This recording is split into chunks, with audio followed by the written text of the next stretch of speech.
Hi everybody! I'm going to be reading to you over a series of YouTubes from this little book on hooponopono. It's by Ulrich E.Dupree, okay? It's one of the best little books I've read on hoopono. I'm going to read it to you in sections so that you start to understand and get a little bit more understanding about the mechanics of the behind the scenes and also how to use it, okay? So, the story of hooponopono. The roots of hooponopono reach as far back into the past, thousands of years, perhaps even to the time of Atlantis and the Lemuria and the High Vedic culture. Hooponopono belongs to a system of ancient Hawaiian teachings called the Huna. Hu means knowledge and Na presents wisdom. And the guardians of this ancient teaching are called kahunas, Huna experts. Only to know something without then using it really makes nonsense of it, because wisdom is revealed by what a person does, not by what they know. Hooponopono also comes alive when it is used, and so I invite you into this little book and thereby to walk in a wonderful world of wisdom, wonder and beauty, a world whose existence you have always suspected but could never grasp until now. The Hawaiians called this group of islands the land of aloha, the land of love. Aloha contains the essence of the Huna teaching of knowledge and wisdom, and it forms the basis of Hooponopono. Okay? Aloha means I see the divine in you, and I see the divine in myself. This carries the understanding that you and I, your neighbor and the president of the White House, all of us travel a common road, and that there is only one power in the universe, namely the energy of unconditional love. Mana aloha in Hawaiian. Aloha has only a single commandment, never to harm, always to help. The command to harm no one begins with not harming the self. And thus, to love your neighbor as yourself, mana aloha, is the essence of God's energy, the energy that penetrates and informs everything. The wise Hindu monk with whom I was allowed to live called this energy bhakti, meaning devotion, and the Tibetan monks whom I also encountered called it compassion. By this, they did not merely have in mind an emotion, but a directly experienced energy that influences the environment and creates a new reality. Hooponopono is this compassion in action, and therefore it is the theme of this book. According to a story from humankind's beginnings, the problems of the world arose when we fell into the error of thinking that instead of only one power, there were only two, good and evil. Instead of compassion, its logical consequence, the realization that all is one, judgment and condemnation entered the human thinking. Humankind took a step away from unity into separation, the first so-called advance in our history. Hooponopono is a simple way of arriving at unity, inner peace, and returning to harmony. Hooponopono implies solving a problem from the ground up and applying the solution to useful ends. It expresses the deep need to live once again in harmony with oneself and with humanity, nature, and God. Ho means to make. Pono is translated right or correct. It follows that pono would be rightly right. And so, hooponopono quite simply represents to make rightly right. To make anything rightly right means to join oneself with one's higher self and the source of all being, and to be in one's own center, return to harmony and balance again, so that one is able to realign the environment and reshape reality. To make rightly right means an intention after veering off course to bring oneself back onto the right road, becoming sound in body and spirit and achieving happiness and well-being. So, I'm going to read a little bit more. What is Hooponopono? The paradigm change. Ho'oponopono is a spiritual soul method of purification that cleanses us from our fears and worries, destructive relationship patterns, and any religious dogmas and paradigms that oppose our personal and spiritual development. It cleanses out the blockages in our thoughts and cell structure, for our thoughts are made manifest in our body. This is the paradigm change.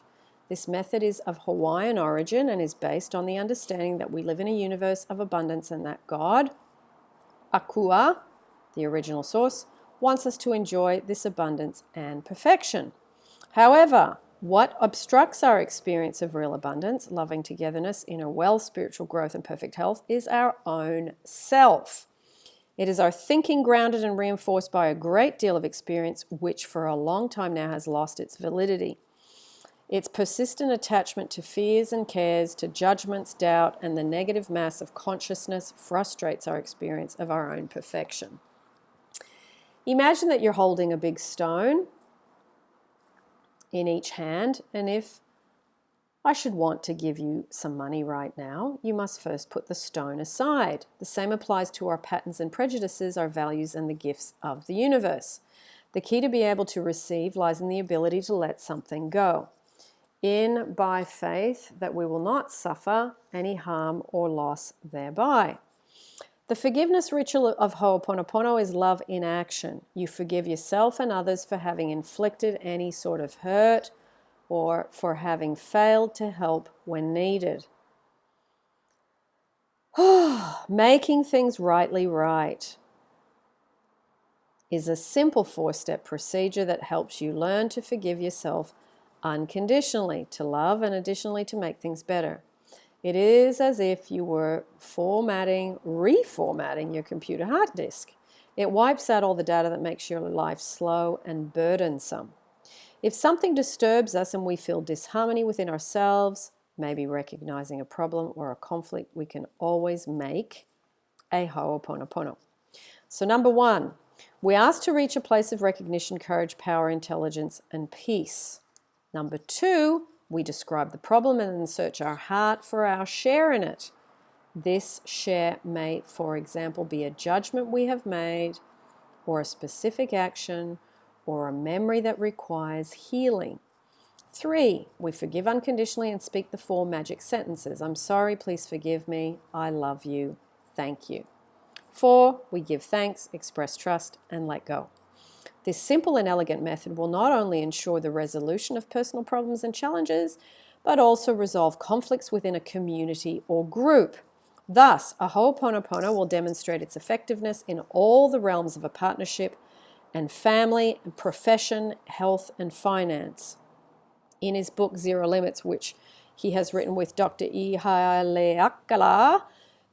Len, Dr. Joe Vitale plainly hollows this system in the subtitle, The Secret Hawaiian System for Wealth, Health, Peace, and More. We know today that in Hawaii, the forgiveness rituals forms the preparation for the healing of a physical illness. Sicknesses are seen as symptoms of inner conflict, and the energetic tensions are released through a shamanistic Ho'oponopono ritual. When the soul is healed, the body follows.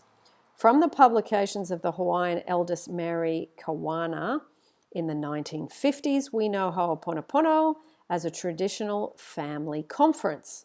Ho'oponopono as a traditional family conference for misunderstandings, misdemeanors are here reviewed and discussed in the presence of a mediator, Hakau.